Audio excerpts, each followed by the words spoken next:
안녕하세요. 전지적 손사 시점의 이수용 손해사정사입니다. 오늘도 두 분 사건 검토해 주다가 이거 청구하시라고 얘기했던 사건인데요. 이거 진짜 계속 얘기를 해도 아직도 모르시는 분들이 많으신 것 같아요. 그러니까 첫 번째, 내시경으로 대장 용종 제거하고 의사로부터 양성 종양 진단을 받았다고 하더라도 조직 검사 결과지에 하이그레이드 디스프레시아라고 기재되어 있다면 이는 고등급 위험성종이라고 해서 병리학적으로는 경계성 암에 해당하기 때문에 암 진단금, 암 수술비 보험금을 청구하시면 되십니다. 이거는 바로 지급되기 때문에 뭐 전문가를 선임할 필요도 없습니다. 요즘 조직 검사 결과지 검토 요청이 진짜 많이 들어오고 있는데 검토를 해보면 하이그레이드 디스플레이시아라는 결과가 상당히 많아요. 오늘 본 것도 500만 원, 수술비도 500만 원 이렇게 들어져 있더라고요.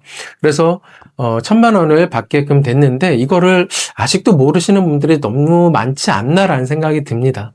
그리고 두 번째, 이번에는 경계성 암이 아니라 일반암, 악성암으로 받을 수 있는 방법인데요. 통상적으로 우리 직장인들은 1년에 한 번, 특히 지역가입자들은 2년에 한 번 건강검진을 받는데 이때 내시경으로 대장용종 제거해서 의사로부터 D37.5 경계성 암이라고 진단을 받았다고 하더라도 이때에도 꼭 조직병리 결과지에 카르시노마 튜머 그리고 뉴로엔도크린 튜머라고 써 있거나 종양이 혈관 침범 없이도 종양의 크기가 1cm 미만이라도 병리 조직학적 분화도가 그레이드 1이라고 써져 있다고 그러면 그거는 2021년 1월 이후부터는 악성암으로 진단을 하고 있습니다.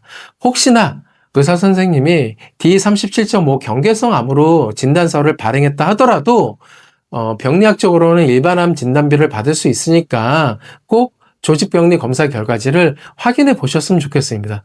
이번에 제가 검토했던 것도 충분히 지금 18 또는 20으로 진단이 나와야 되는데 D37.5로 진단이 됐던 진단서를 제가 오늘 검토를 해봤거든요. 근데 조직학적으로는 악성암에 해당되더라고요.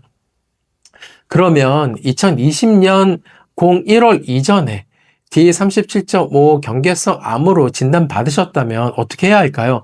이때는 경계성 암으로 진단했던 시기가 맞습니다.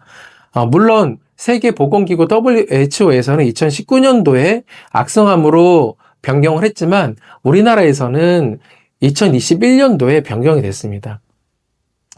이런 분들은 지금 바로 보험 가입일을 한번 확인해 보세요. 2020년도 4월 1일 이전에 보험 가입했다고 한다면 그분들도 악성암 C18, C20의 진단을 검토를 받을 수가 있습니다.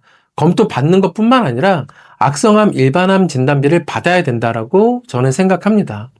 지난 영상에서 암 진단비를 받기 위해서 보험에서 절대적인 기준은 진단명이 아니다.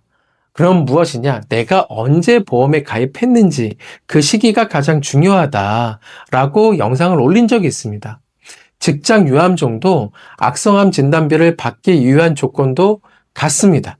KCD 제8차, 즉 2021년 1월 이후 카르시노이드 진단을 받은 암 한우는 카르시노이드랑 직장 유암종랑 같습니다. 일반암 진단비를 보험사와 그 어떤 분쟁 없이도 지급받으실 수가 있습니다. 그 이유는 KCD 8차에서 혈관 침범 없어도 종양의 크기가 1cm 미만의 조직학적 분화도가 그레이드 1인 종양은 형태학적 분류번호 1번 제자리 암에서 슬러시 3 악성암으로 진단하라고 개정했기 때문입니다. 즉 조직 결과지에 카르시노이드 튜머나 뉴런 엔도크린 튜머라고 기재되어 있다고 한다면 모두 C18 또는 C20의 진단으로 진단할 수 있다라는 거죠. 문제는 KCD 8차 이전에 D37.5 경계성 암으로 진단된 암 한우분들인데 보험사는 이런 한우분들을 의료자문을 통해서 혈관 침범도 없으니까 그리고 종양 크기가 1cm 미만 즉 뭐 0.4 곱하기 0.4 이렇게 작고 또 조직학적 분화도도 그레이드 2, 3이 아닌 1이기 때문에 이거는 종양 암 진단을 KCD 8차 이전 기준을 적용을 해서 경계성 암이라는 의료자문을 회신받아갖고 오는 경우가 많습니다.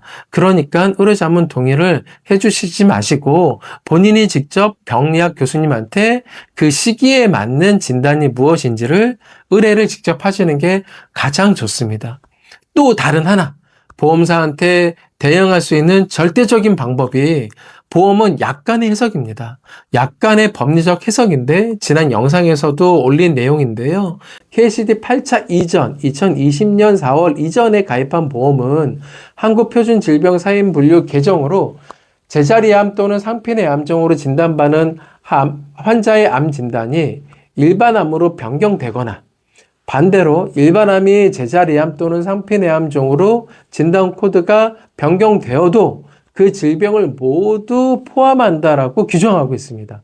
즉, 해당 질병의 진단 확정 시를 기준으로 가장 최근에 개정 고시대 한국질병표준사인분류에서 새롭게 악성신생물을 포함하면 이를 악성신생물로 보아서 보험사는 악성암보험금을 지급해야 한다고 규정하고 있습니다. 그래서 이렇게 적극적으로 주정을 하셔서 일반암 보험금을 꼭 받으시길 바라겠습니다. 이상 전체적 손사 시점의 이수용 손해사장사였습니다. 오늘 하루도 수고 많으셨습니다. 감사합니다.